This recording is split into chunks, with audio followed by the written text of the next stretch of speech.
Bonjour, je suis Pascal Dumont. Vous pouvez me retrouver sur addictphoto.fr et sur ma page Facebook donc, qui s'affiche sur l'écran. Comme promis, première vidéo de la semaine avec l'idée d'analyser la lumière. Ça va être le sujet principal de cette vidéo. Comment analyser votre lumière à un moment donné. Déjà, premier conseil que je peux vous donner, commencez par photographier avec vos yeux. Observez, observez, observez. Prenez vraiment le temps d'observer la scène que vous avez devant vous ou la scène que vous imaginez en fonction de la lumière qui est présente à ce moment-là. Observez la lumière dans sa direction, observez la lumière dans son intensité. C'est très très important. La lumière en photo, je ne vais pas dire que ça fait toute la photo, mais presque. C'est vraiment fondamental d'avoir une lumière intéressante en tout cas, pour vous, d'un point de vue artistique, parce que c'est elle qui va donner l'atmosphère de votre photo, l'ambiance de votre photo. Alors il y a toujours des conseils généraux qui s'appliquent, mais vérifiez d'abord si votre lumière elle est verticale, si votre lumière elle est horizontale. Verticale par exemple, en pleine journée en été, le soleil il tape droit devant. Horizontale c'est plutôt en fin de journée, le soleil commence à se coucher. Tout ce qui est un peu lumière molle, c'est les temps un peu gris. Voilà. Et toutes ces différentes lumières vous imposent de faire un choix artistique dans votre composition, dans votre photo. Alors, je disais toujours, il y a des conseils généraux qui disent évitez de shooter en pleine journée d'été, par exemple, parce que la lumière est très verticale. Pourquoi? Tout simplement parce que si, par exemple, on lit toujours, mettez votre sujet face au soleil, il va y avoir déjà les yeux qui plissent, il va y avoir des ombres hyper importants. Si par exemple on veut faire du portrait, des ombres très disgracieuses au niveau du nez, au niveau de la bouche, enfin au niveau de tout, au niveau même du cou.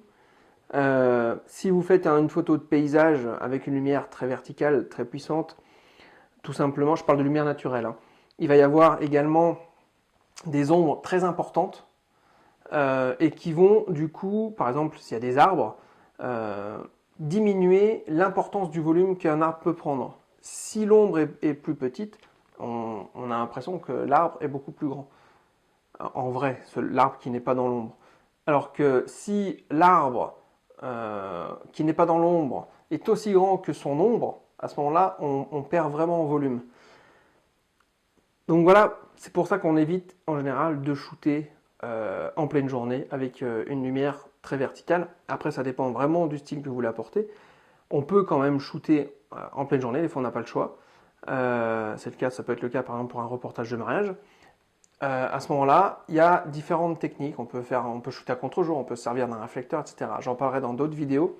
En tout cas, si vous avez la possibilité de maîtriser le temps, c'est-à-dire l'heure où vous allez faire poser votre modèle ou l'heure où vous voulez faire votre photo de paysage, etc.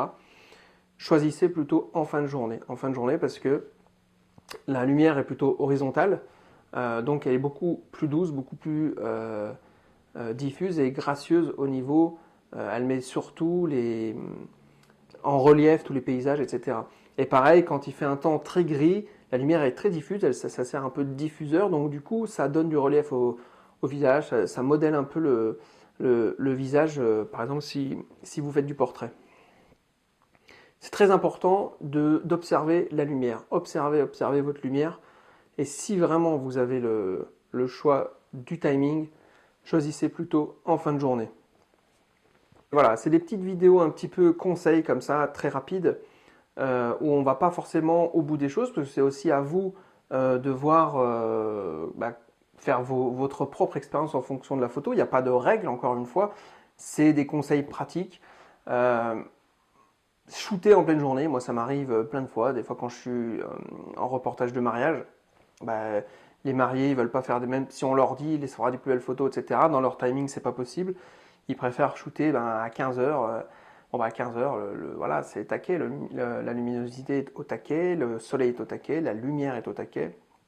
Du coup on trouve toujours des parades, mais je vous expliquerai tout ça dans une prochaine vidéo. Donc, à retenir, si on fait le bilan sur votre observation de la lumière, observez vraiment sa direction, son intensité et surtout, essayez de composer votre photo avec votre sens artistique à vous, sans que ça dénature non plus trop la scène, en fonction de tous les paramètres ambiants que vous avez. Je vous dis à très bientôt pour une prochaine vidéo.